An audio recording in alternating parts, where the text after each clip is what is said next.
Camera around. Hello, everybody. So today I'm in a bit different spot. I'm standing in my closet, which is kind of out of the usual for me. I'm normally out my house, so it's a bit darker in here, and I'm sorry about the lighting, but I have a friend in town, and he is actually in the other room on the phone, and I felt like if I tried to talk out in the bedroom, then he would probably be disturbed by that. So I'm here in the closet, and you see all my clothes, right? The good thing is I have kind of a lengthy closet, and I've actually had to do some things in here before, like podcasting and stuff. So thank you so much for joining me. My name is Keely, if you missed my introduction, and I am from lovehopeadventure.com. I blog over there about the marriage relationship, intimacy in marriage, things that you can do to have a better marriage and a better relationship.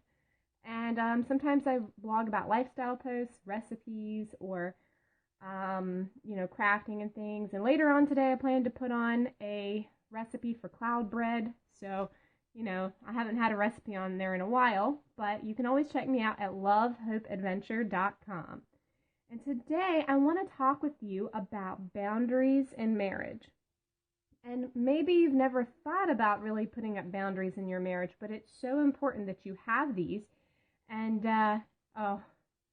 hearing a voice and see, yeah, I don't think so. I don't think he's going to be disturbed whatsoever. Also, so I was talking about boundaries, and this has kind of been on my mind the last couple of days because I think boundaries are so important in all relationships, whether it's with your children, your family, your husband, or whoever.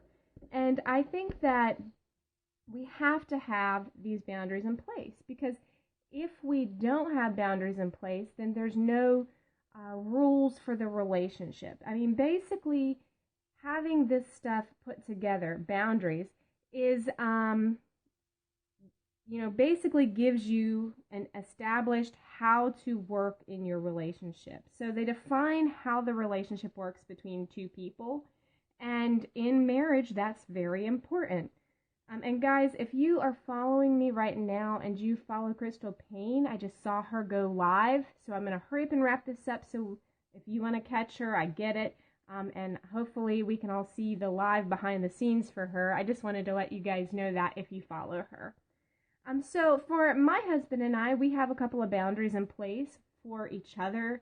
And some of those things would be like, we don't really check each other's phones very often. I'm not saying they're off limits to one another, but we don't go read each other's messages unless the other one asks us.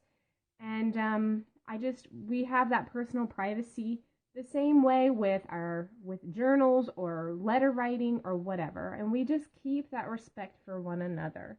And I know that a lot of people think they should just be allowed to always check another person's phone, and I get that. I think open policies is good, but I think you should have a real reason for doing it if you're doing it without their permission. And I try to stay away from that because I think secrecy in marriage is really a bad idea. We also have the boundary that we're not going to buy something without discussing it first. We have to make sure that something is within our budget. So if we're going to buy something that's going to take us over budget or be out of, our normal things that we buy, we're going to discuss it together. We also respect each other's time, which can be really difficult in a relationship. If my husband is working, then I try to give him the time to do it. Same thing for me. And those are just a couple of things that we have in place and decided with one another to work together. When it comes to laws, I'm not really sure what your question is. What about boundaries when it comes to laws? Oh, in-laws. I'm sorry. I didn't see the in part. I was like, to laws. Yes, I think you do have to have boundaries when it comes to all family members, including your own children. Anybody that is overstepping boundaries in your relationship, that isn't a good thing. I mean, you have to figure out how you're going to work with one another, respond to each other so that both parties are in a healthy relationship with one another. And without boundaries, it really leads to overstepping your place, or doing something that's offensive to the other person. And you have the right to tell anybody in your life that you are not okay with the way they're treating you, or that you really want them to respect your position on whatever it is. And that really does also work in marriages too.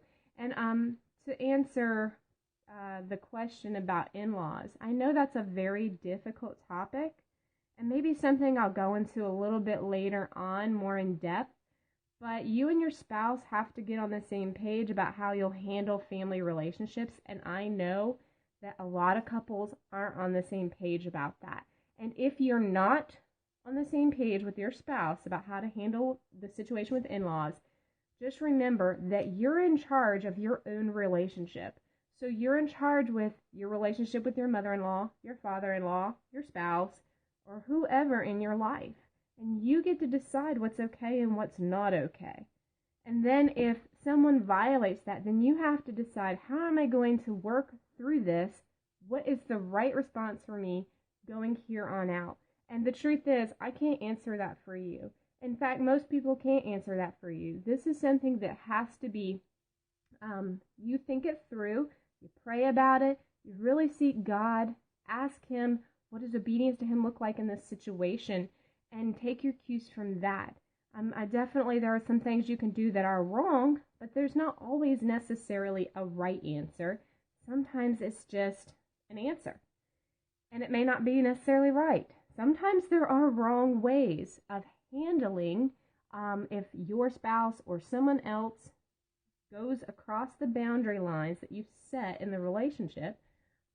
You have to figure out, how am I going to handle this from here on out? And I really wanted to talk about this today because I think a lot of people don't think about boundary lines in marriage, because you're so close, you're so intimate with that person, as you should be, but there still needs to be some rules for how you relate to each other, what's okay and what's not okay. And it should never be okay for either one of you guys to use abusive language for one another, or be physically abusive, emotionally, or whatever. And without boundaries, those kinds of things can take place, whether intentional or not. And so maybe you're going to feel attacked or abused in some way, and your spouse isn't necessarily meaning it, but if you don't have any boundaries, then they're crossing those lines that are really damaging you and hurting you. So to avoid that, put the boundary lines up, talk about it with one another, be patient, remind each other, have more than one conversation, give it a few years, and just keep pushing forward and working through it. And that's what I wanted to share with you guys today. My scope schedule might be a little weird this week. I normally come on around 1 during the weekdays, and this week I've got a friend in town, so things might be a little different for me. But I'm so glad I got to catch you guys today. I look forward to seeing you as soon as I can get back on. Next week, my schedule should be normal, Monday through Friday, around 1 o'clock. And this week, it's just going to be play it by ear. So if you want to find out what I'm blogging about, I'm still over at lovehopeadventure.com. And I hope to see you guys there.